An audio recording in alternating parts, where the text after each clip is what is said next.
You are watching Dime a Dozen on MTGO Academy featuring Jason Moore. Hi folks, this is Jason Moore here with MTGOacademy.com and welcome to another installment of The Arena. This is a written/video article series in which we look at a specific matchup from the classic Pauper format. Today we're going to be piloting this deck that you see on your screen, which is Azorius Kitty, and we're playing against Chris from MTGO Academy, who is piloting Pauper Domain, and that's a deck that utilizes Nylea's Presence, Evolving Wilds, Terramorphic Expanse to have a bunch of different lands on the battlefield in order to enable Domain for Tribal Flames, Matka Rioters, and to make Wild Nacatl a 3/3, among other things. Now, this video is just to intro you to our deck. We're going to talk a little bit about some of the things it does and put it in the context of the upcoming matches. Before we start with any of that, I do want to warn you guys, we only recorded 2 matches, and this was because we felt that due to some of the unexpected things that happened in those games, it might be better for us to get more familiar with the matchup before recording any additional videos. That's not to say that the videos are bad or that you won't find them entertaining or somehow useful, but we wanted to cut it off after the first 2 matches in order to get a little bit more well-rounded with the strategies so we could come back for some better gameplay. So, this is Azorius Kitty, and what this is a blue-white synergy deck. It's very good at attritioning other decks out, so it does take a bit of a mid-range or control sort of role identity when facing other opponents. And what it's trying to do is play a long game in which it's bouncing permanents to its hand to replay them and get a bunch of value out of them. I'm going to start with the land base and then we'll talk about a few of the synergies, but I'm not going to spend too much time on this deck because we wrote about it a little bit in the written portion and you're going to see it in action very, very soon. So the land base consists of 22 lands. There are 4 Azorius Chancery, and these are very nice at being able to bounce our Kabira Crossroads, which gain us 2 life, and bounce the Lonely Sandbar, which allows us to cycle it later. We can play this as a land early and then exchange it for a card later on. So the Azorius Chancery is a pretty big element of the mana base. Obviously fixes our colors for us. We also have 2 Azorius Guildgate, which is just a come into play tapped dual land, and the 4 Kabira Crossroads, which is part of the life gain suite in this deck, and this is supplemented with the 3 Lone Missionary, and then all of our bounce creatures, which can replay the stuff to gain extra life. From there, we've got 3 plains, and I believe this is 8 islands, 2, 3, 4, 5, 6, 7, 8, and a single Lonely Sandbar. So the mana is pretty evenly distributed between both colors. It's just about half and half. It looks like I believe we have one or 2 additional blue sources. So the way that I've distributed these spells is this is sort of what the curve looks like, and then these cards are not actually turn 2 plays. They are later plays with no specific spot in the curve. They do only cost 2 mana though, which is good. Got 3 copies of Piracy Charm, and this isn't going to be as relevant in these matches, but this is a way to combat the Delver deck by killing creatures early. It does have additional modes on it, so the other popular mode besides giving a creature +2/-1 as a removal spell or a combat trick is to make players discard cards. This was a very nice card against the Pauper, Empty the Warrens, and Grapeshot decks. In my opinion, you could play a mono blue style deck, play draw go with them, and then make them discard at the end of their turn if they didn't try to go off. 4 copies of Preordain to smooth out some of our draws. There are a lot of moving parts in this deck, a lot of different pieces we can look for. So Preordain helps us find ones that we want given the situation and do away with ones that we don't want. We've got 4 copies of Journey to Nowhere as our baseline removal. And this is pretty good with the bounce effects, particularly with Momentary Blink. You'll see in one of the games that I use the Momentary Blink to kind of do a trick with Journey to Nowhere. There's a way to permanently remove or exile the creature and rebuy your Journey to Nowhere to use it again if you have Momentary Blink in one of your bounce creatures on the board. You'll see that in the match, so I'm not going to spend too much time going over it. For Spreading Seas, now this is an interesting part of this deck's game plan. Is in some instances between Spreading Seas and Reality Acid, we are able to nuke a significant number of the opponent's lands and keep them screwed off of either the colors they need, or in the case of a deck like Tron, we can actually keep them screwed off of having Tron. And Reality Acid is able to be used repeatedly, so we can kind of, in a way, Stone Rain certain decks multiple times. 3 Lone Missionaries is a good stop gap against aggro decks, and 2 Seagate Oracle is a decent blocker. However, in this matchup, I think he's actually a horrible blocker.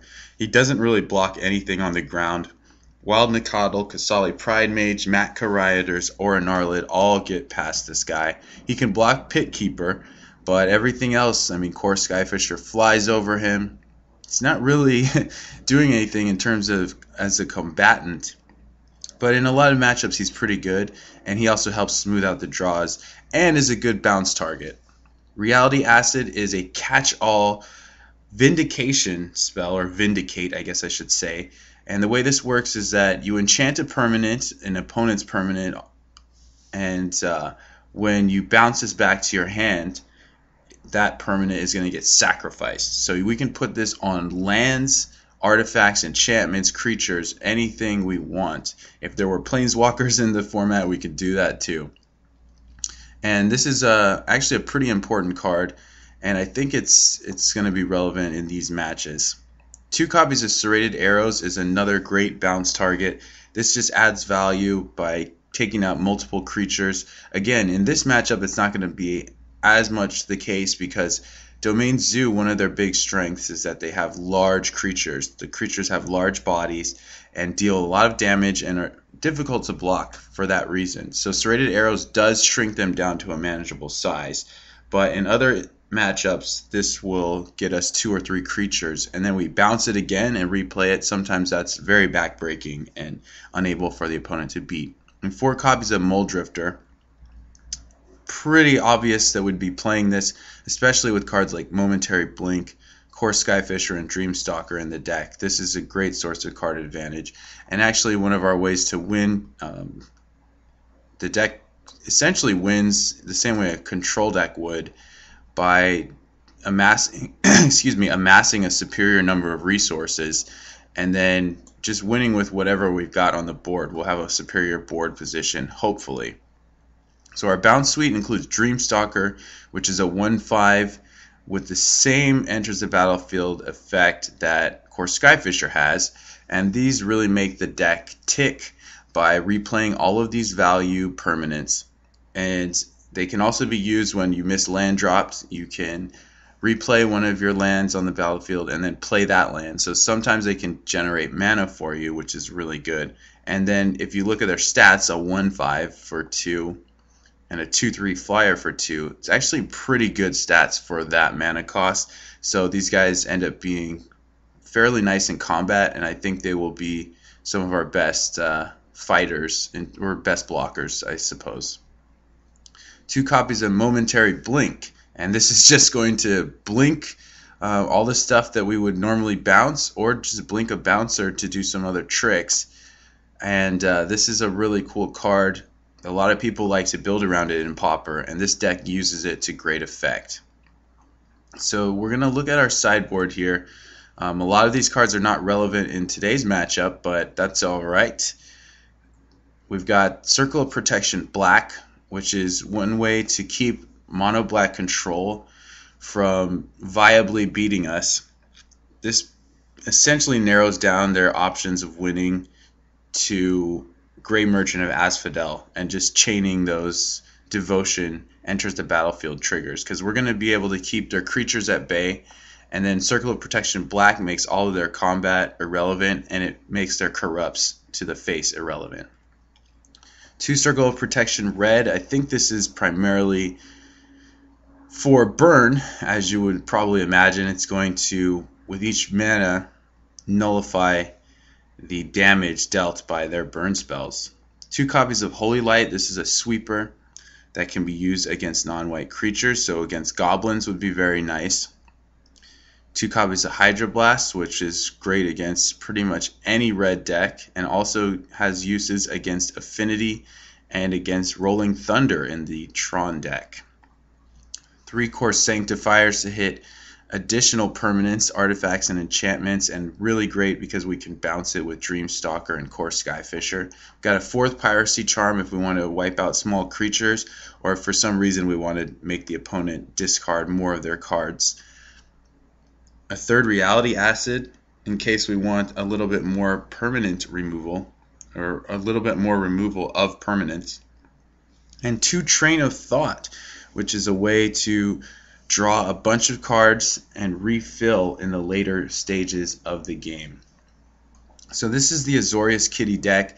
We're going to be facing Chris with Pauper Domain, and I'm a little concerned going into these matches because his creature threats can be pretty formidable in the sense that they are large, they deal a lot of damage, and he can bring them back by casting Unearth and by casting Pit Keeper if we've killed them through combat or with Reality Acid or with Serrated Arrows.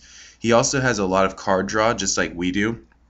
He's by playing Compulsive Research, Brainstorms, and he has his enchantments, Abundant Growth, and Nylea's Presence to draw him cards. And he's got a lot of tricks that he can do with his Core Skyfishers, just like we do. So that's something to think about going into these matches. I think the cards that'll be important for us are Dreamstalker, because he can actually block a lot of what's going on the ground. Serrated Arrows to shrink his other guys so we can actually fight and trade with them. And then I think Reality Acid is going to be a big deal because we'll open up the option of maybe hitting his land base, because he's going to be enchanting a number of his lands. And then we can take out that land and the enchantment, but we can also take out creatures with that.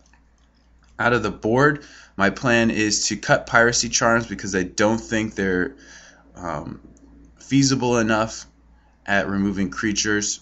Cutting Seagate Oracles because he's not a good blocker in this matchup. And bringing in a copy of Reality Acid to hit additional creatures and permanents. 2 copies of Hydroblast because Chris is probably going to be bringing in Pyroblast, and this is a great answer to that. It can also counter Skred or Tribal Flames. And then 2 copies of Core Sanctifiers, which can hit some of his enchantments, including Leaf Crown Dryad and Nylea's Presence. So this is Azorius Kitty. We're going to be facing off against Pauper Domain. So like I said, these matches, there's actually only 2 of them. I hope you guys aren't too perturbed by that. But I think the matches are certainly entertaining and worth a watch. You will probably learn something about the matchup. So I hope you guys watch, enjoy, and present any feedback you may have. This is Jason Moore here with Dime a Dozen and MTGO Academy.